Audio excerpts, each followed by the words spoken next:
Everyone, आप लोगों का स्वागत है मेरे एक और वीडियो में। आज का जो टॉपिक होने वाला है वो होने वाला है हाल ही के दिनों में सुर्खियों में रहा यूसीसी क्या है। ठीक है, तो आज हम सब जानेंगे यूसीसी के बारे में, यानी यूनिफॉर्म सिविल कोड। पर इससे पहले अगर हमारे चैनल को सब्सक्राइब नहीं किए तो पहले तो चैनल को सब्सक्राइब कर लेंगे और एक लाइक कर लेंगे। चलिए शुरुआत करते हैं आज की वीडियो की, यानी यूनिफॉर्म सिविल कोड क्या है।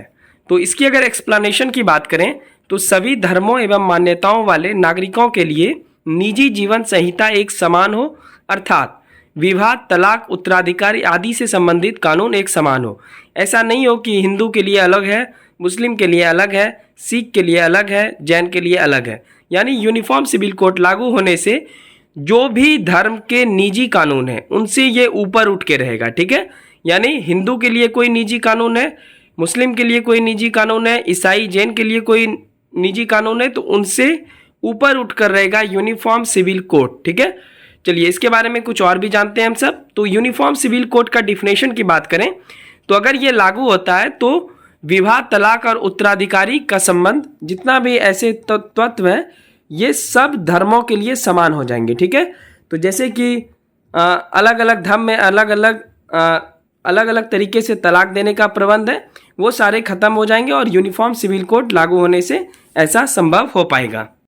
हाल ही के दिनों में इसके पीछे का कारण क्या है चर्चा होने का, तो उत्तराखंड, मध्य प्रदेश व गुजरात की सरकारों ने समान नागरिकता संहिता लागू करने के इरादे की घोषणा पहले ही कर चुके हैं। ठीक है, यानी ये चाहते हैं कि यूसीसी लागू हो और इसकी वकालत हमारे प्रधानमंत्री श्री नरेंद्र मोदी जी ने किया है। तो प्रधानमंत्री श्री नरेंद्र मोदी ने भी 27 जून 2023 को भोपाल में एक कार्यक्रम के दौरान समान नागरिकता संहिता का पुरजोर वकालत किया है, पुरजोर समर्थन किया है। ठीक है, तो अब देखते हैं कि क्या यूसीसी का संविधान में कहीं उल्लेख है और क्या कहता है हमारा संविधान धर्म के संदर्भ में। ठीक है, आइए देखते हैं संविधान में क्या कहता है।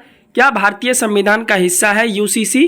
तो इसका आंसर होगा हाँ। समान नागरिकता संहिता, जिसको यूसीसी बोलते हैं, भारत के संविधान के आर्टिकल 44 का हिस्सा है। संविधान में इसे नीति निर्देशक तत्व में शामिल किया गया है। अब यूनिफॉर्म सिविल कोड किसी देश में लागू हो जाएगा तो उस देश में क्या चीज़ होगा, मतलब क्या रिएक्शन होगा, उसको हम सब देखते हैं। तो यूनिफॉर्म सिविल कोड जिस देश में लागू होता है वहाँ अलग अलग पंथों के लिए अलग अलग सिविल कानून नहीं होते हैं, यानी देश के हर नागरिक पर एक ही कानून लागू होगा जो किसी भी पंथ जाति के सभी निजी कानूनों से ऊपर होगा। ठीक है, यानी हिंदू का अगर कोई निजी कानून है तो उससे ऊपर होगा यूनिफॉर्म सिविल कोड, मुस्लिम का कोई निजी कानून है जैसे शरिया, उससे ऊपर होगा यूनिफॉर्म सिविल कोड, ईसाई का, जैन का, जितने भी धर्म के लोग का कोई निजी कानून होगा, ठीक है, उनसे ऊपर होगा आपका यूनिफॉर्म सिविल कोड। लेकिन ये इतने बड़े देश में लागू करना एक चुनौती से कम नहीं होगा, क्योंकि हमारा देश विविधता से भरा हुआ है। ठीक है, आदिवासी समूह के भी काफ़ी लोग हमारे देश में रहते हैं, तो उनकी भी जो इम्पोर्टेंस है, उनका जो कल्चर है, उनका जो धार्मिक जो चीज़ है वो करते हैं, तो उनको देखना पड़ेगा कि उनका हित और ये यूनिफॉर्म सिविल कोड लागू करने के दौरान में क्या प्रभाव पड़ता है। ठीक है, तो ये तो आगे की बात होगी।